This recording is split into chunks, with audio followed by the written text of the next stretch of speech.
باب لا يشهد على شهادة جور إذا أشهد.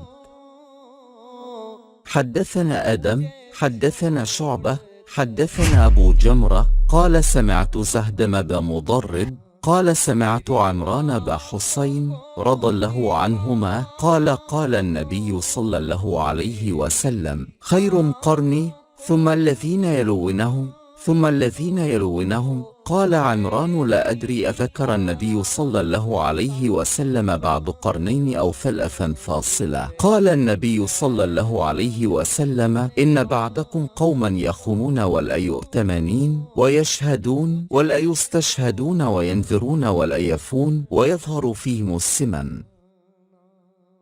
ہم سے آدم نے بیان کیا کہا، ہم سے شعبہ نے بیان کیا کہا، ہم سے ابو جمرہ نے بیان کیا کہ میں نے زیدم بن مضرب رضی اللہ عنہ سے سنا کہ میں نے عمران بن حسین رضی اللہ عنہما سے سنا، اور انہوں نے بیان کیا کہ رسول اللہ صلی اللہ علیہ وسلم نے فرمایا کہ تم میں سب سے بہتر میرے زمانہ کے لوگ صحابہ ہیں، پھر وہ لوگ جو ان کے بعد آئیں گے تابعین، پھر وہ لوگ جو اس کے بھی بعد آئیں گے تبع تابعین۔ عمران نے بیان کیا کہ میں نہیں جانتا۔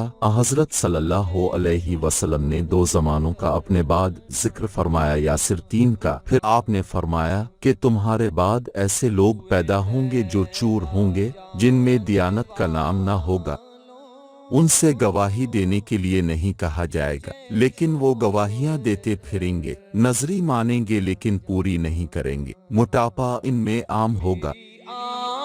Book 52, Witnesses. Chapter 9, Do not be a witness for injustice, if asked for that. Narrated Zardam bin Mudrab. I heard Imran bin Hussein saying, the Prophet said, the best people are those living in my generation, then those coming after them, and then those coming after the second generation. Imran said, I do not know whether the Prophet mentioned 2 or 3 generations after your present generation. The Prophet added, there will be some people after you who will be dishonest and will not be trustworthy, and will give witness evidences without being asked to give witness, and will vow but will not fulfill their vows, and obesity will appear among them.